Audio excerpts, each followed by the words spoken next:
Log on, tune in, find out. Another good idea from Cambridge. Carrying over from the visit to Rothamsted yesterday is Rosemary Bailey, and she's going to talk about optimal design of experiments with very low average replication. Thank you, Sue, and thank you to all of you for cutting short your lunch break to come and hear this. I was expecting a very small audience, I must say. So here is just the abstract, and this should match what you've got in your program. I'm thinking about the situation where we've got breeding trials, new crop varieties, and typically you haven't got much seed of any of these, and you have lots of them, so you have very low replication on average. So one possibility that people have considered is you have just a single plot for each new variety, and you fill up the field with various control varieties and spread that out. Another proposal is to say, well, hang on, we don't care at all about the control. Why are we wasting any land on that? Let's have double replication of a small proportion of the new varieties. Now, part of this really depends on how you're modelling the variation in the field. Is there polynomial trend? Is there spatial correlation? Is there blocking, or whatever? Now, I actually got into this because we were thinking about experiments that have a second phase. So we've grown the wheat, we've made the flour, and now we're going to turn it into bread. And that second phase is very definitely blocked because you can only make so many loaves within a day. So I'm definitely thinking about what happens if you have to block. So I wanted to go back and think about, supposing we had blocking in the field phase, what would be the right thing to do? And everyone's been on and on and on about the D criterion.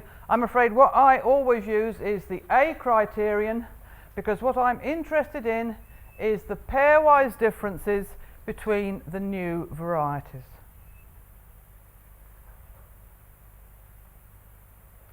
And as I say, I'll be having very low average replication, average much less than 2, and I'll be comparing designs using the A criterion. So as I said, typically there's very little seed of each of the new varieties, and I'm going to use this as a running example just so to fix your mind on something. We've got 224 new varieties, and there's 280 plots available in a layout with 14 rows and 20 columns, and this is more or less based on a real example. If you're told that, how do you design the experiment? So in all of these, I'm going to assume that the number of varieties is less than the number of plots, and the number of plots is very much less than twice the number of varieties. So just a bit of notation. My typical plot will be called omega.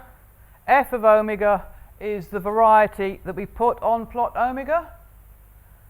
Y sub omega, the response on plot omega. Tor sub I, the effect of variety I. And our basic assumption is that the response on plot omega is the effect of the variety that's on that plot and some more stuff, and the more stuff depends only on the plots.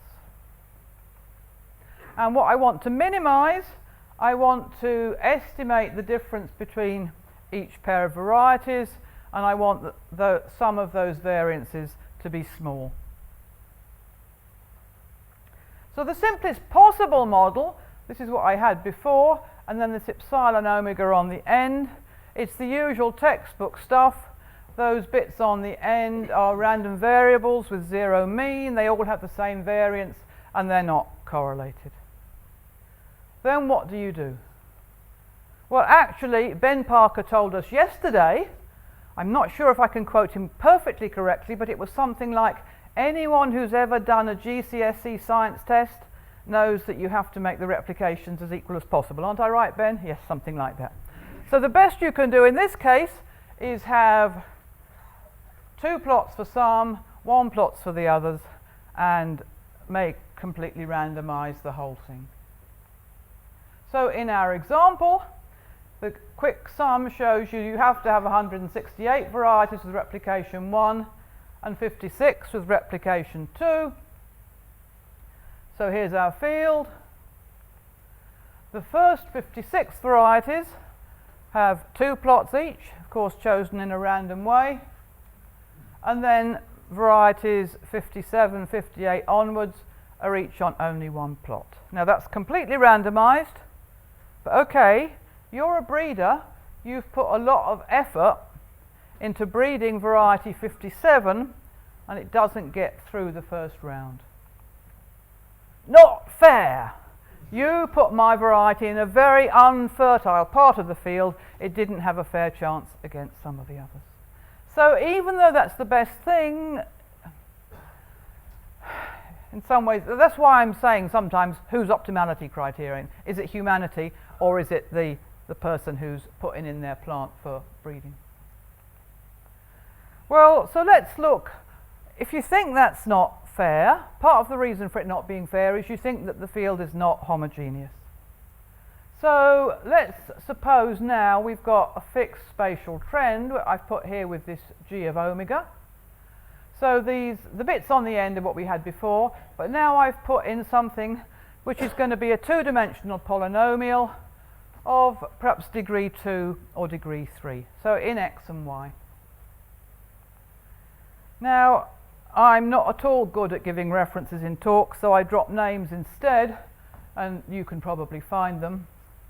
What Zelinsky proposed a long time ago, and you can see that in recent papers by Mesa, is to use 1 plot for each new variety, several plots with control.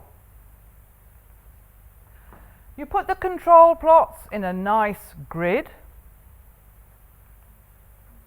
You use those controls to estimate your polynomial trend across the field. So then how do you estimate each variety effect? Well, you've got the value of the trend at that point, and you simply, since you've only got 1 replicate of it, you subtract the trend from that. So what sort of thing might we have? This is for in our example. Here are our new varieties, each replicated once, and there'll be 56 plots, that's 1/5 of it for the control. Here's the field. You might put the controls all on like that in some very regular way. Now I've seen some of their designs, and typically what they do is have some rows and some columns and spread it out in a very nice grid. Now I got this particular nice grid by saying we've got 1/5 of them, let's just go along and take every 5th one to be control. And then the interesting treatments, they're each replicated once and they're randomly allocated to the rest. So I got the controls in that case by just simply doing every 5th in a regular way, working along the rows. But of course, each row has a number of plots in it divisible by 5, so that gets you this rather regular grid. If instead I'd chosen to take 1 in 5 going up and down the columns, Boustrophodon, you would get a layout like that. And I think some people might prefer that because the controls aren't concentrated in just few rows and columns.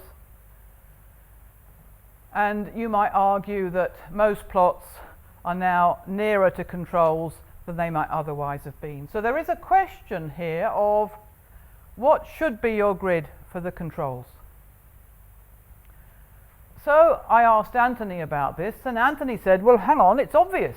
If you're fitting a polynomial and using the trend to subtract from the rest, you want your average prediction variance to be low. So I think that's optimal. Oh, I really need to ask Brad. Yes. Yes. So I said, well, how on earth do I make an optimal design? And Anthony said, well, if you do d-optimal, it won't be far off. So maybe this is not quite right. But I did do some calculus, and of course, you know, you can only have 1 control on 1 plot. So when you do continuous design, you can't bunch it up more than that. You end up with something like this. which has quite a lot around the edge of the field. Now, it's true, if you are fitting a polynomial trend and you think that polynomial trend, really is a polynomial, then this looks the best thing to do. But I can't imagine anyone actually involved in these variety trials being happy about putting clusters of controls like that rather than spreading them out over the field. I think someone's got their phone on. No? Someone got a phone not switched off? It's making all these noises. Well, let's go back and do a bit of history.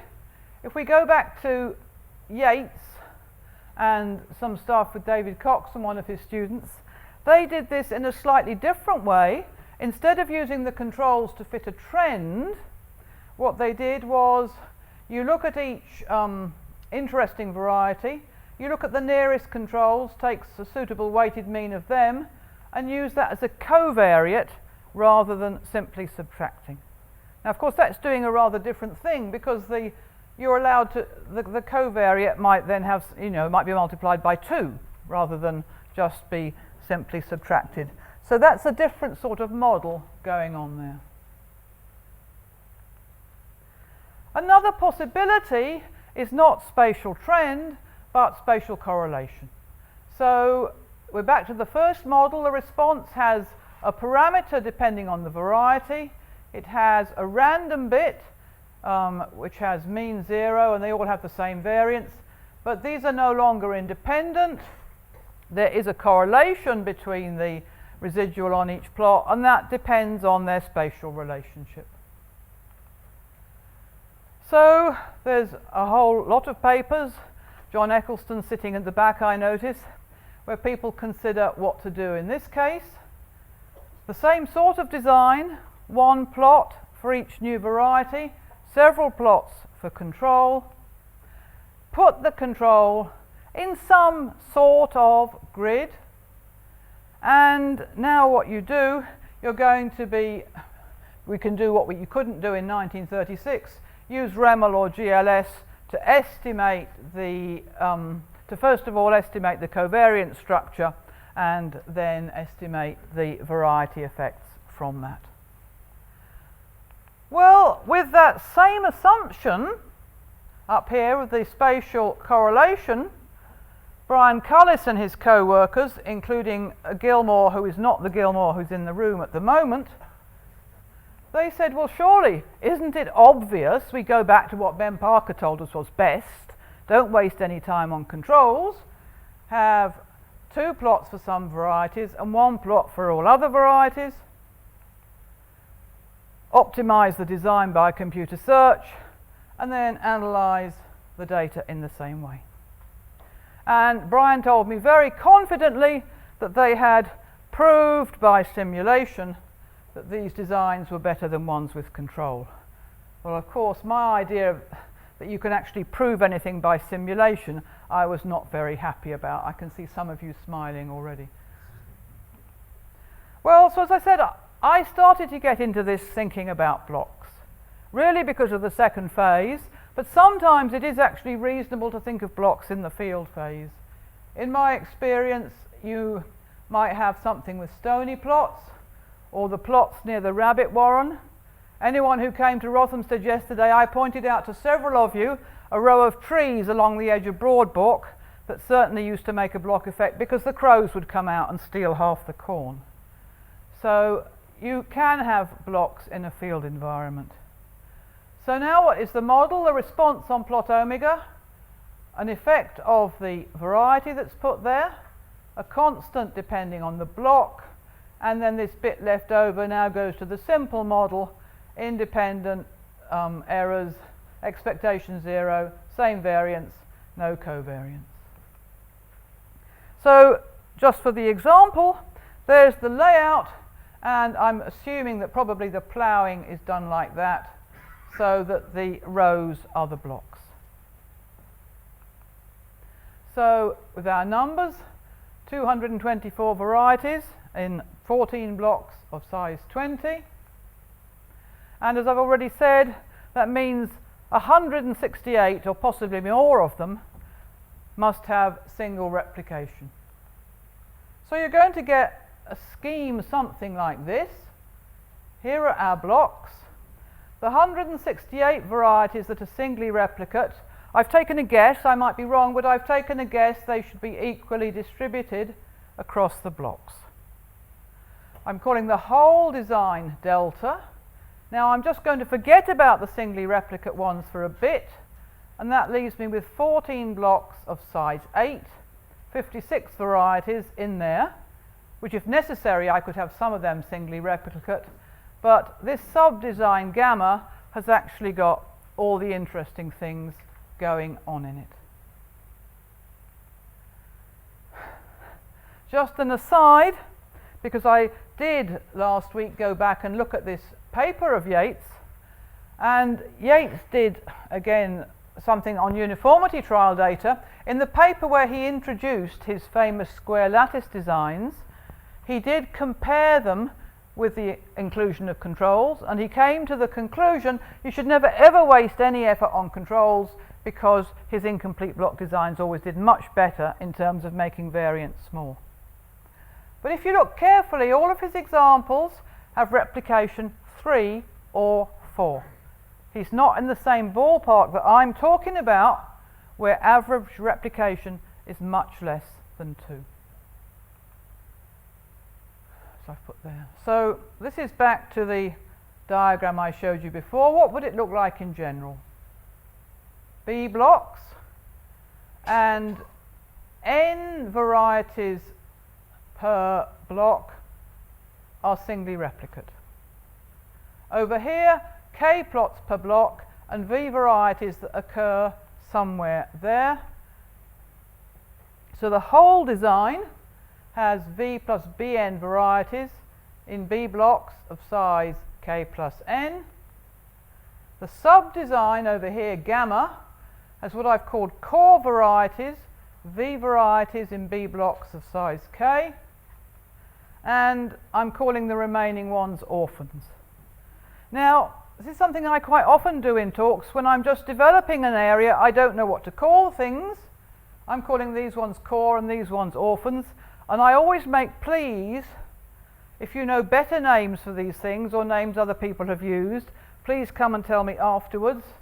And then I find that people don't come and tell me any better names, and then other people are submitting papers saying R.A. Bailey has defined an orphan to be, and of course I've never defined it anywhere published. So let's look at what the pairwise variance will be. We might have a couple of orphans in the same block. Well, the only way to estimate the difference between them is to just take the simple difference. That's the only information you've got about them, and the variance of that is then just 2 sigma squared. I've put this subscript delta to mean in the whole design, what is that variance? Supposing we have 2 orphans in different blocks, and if you think about what we had, I've got to compare this to something that has that block parameter in it, similarly there, and then I've got to get rid of those block parameters.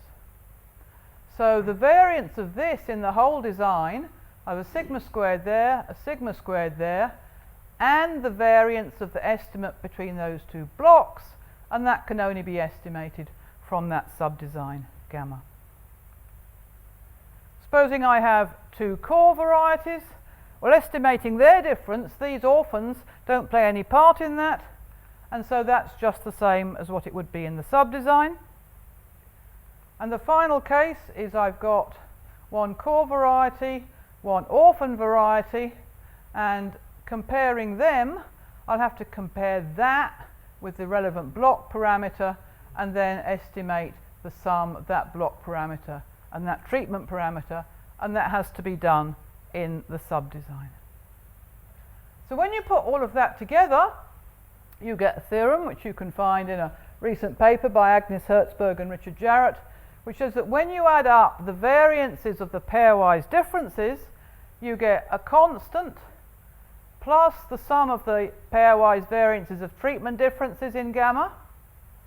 Now go right to the end here. The similar thing for block differences in gamma, and that's multiplied by n squared, and V3 is the thing for one block and one treatment in gamma, and that's only multiplied by n. So the things to notice there are two things. One, of course, as n is big, that is the term that plays the most part.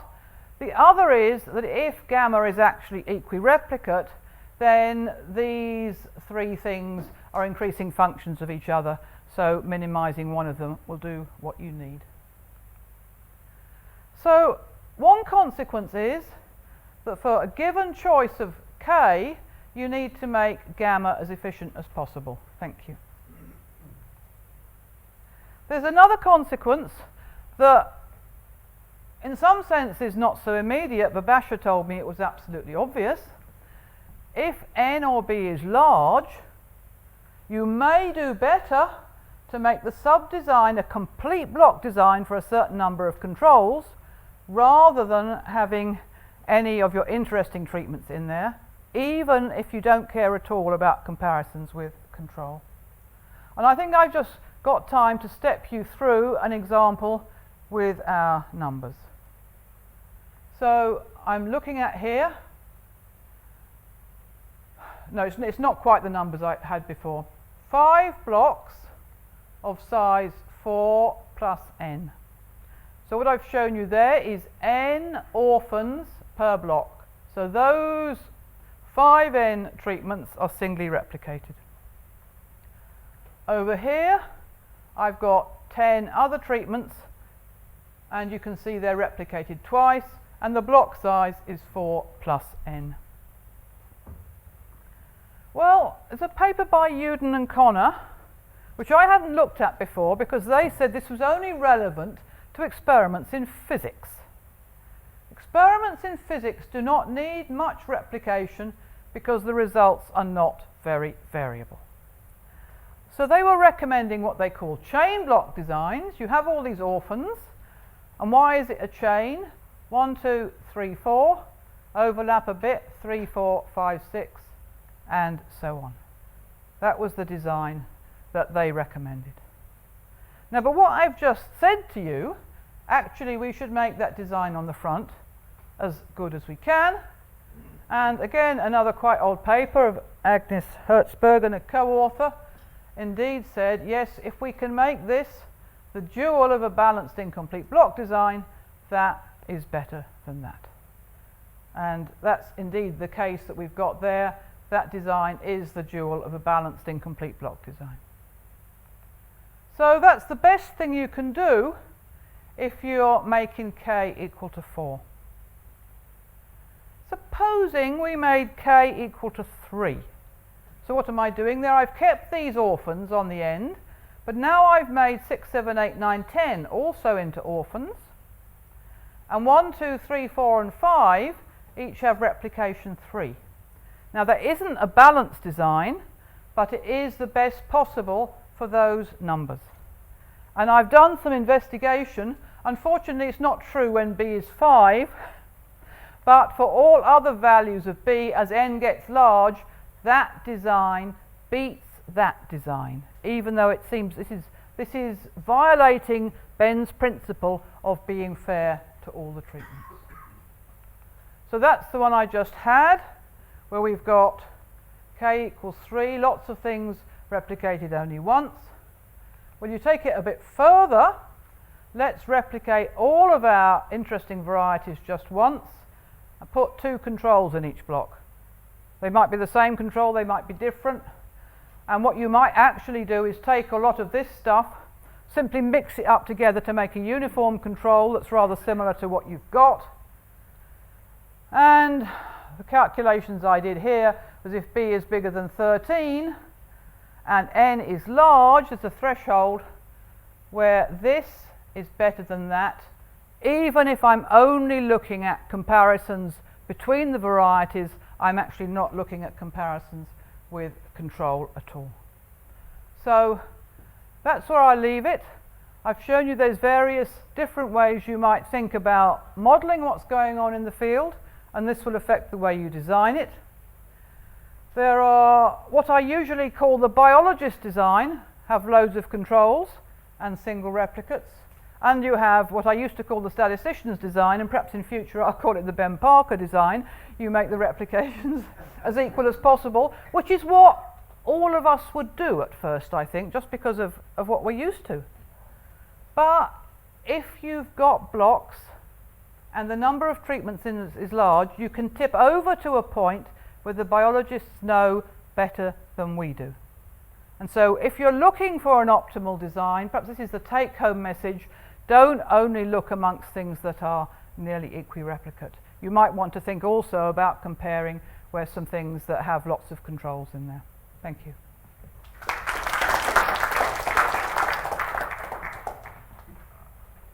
Question? Yes, Steve? Is that last design also better than replacing K1 and K2 with 1 and 2? I'm assuming that we haven't got enough of 1 and 2 to do all of that. Yeah. Otherwise you would be right. We would get slightly more information on those. Yeah. So I'm assuming we haven't got enough of 1 and 2 to do very many replicates, but that's why I said you could scoop them up and mix them into a control instead. Rosemary, Yeah. a lot of people want to do a row column type design in some of these field trials. What would be the case there with this control argument there, do you think? I haven't investigated that, but you're absolutely right. I mean, again, that partly depends on what you think is happening in space. Yes, true. I'm used to the situation where, because of repeated ploughing, it's very clear that there's a block effect in one direction rather than in the other. Okay, so it's all, Yeah. that's right.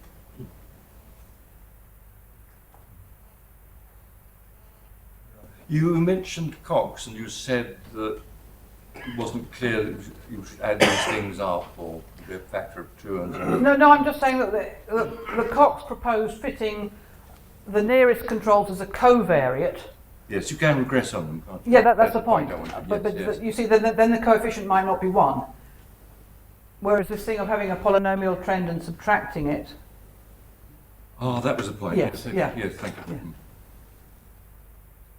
What's best? What's best? If I knew what was best. That's what we're here for, isn't Well, it? yeah, that's the thing. Well, it partly depends on what your assumptions are. Yes, of course. I just wondered So, if you've any information on how. And so as I said, I've really been looking at the case with blocks, and as I say, where I do know here you've got to start looking at other things to see what's best. Only, well, one can think up models endlessly, can't one?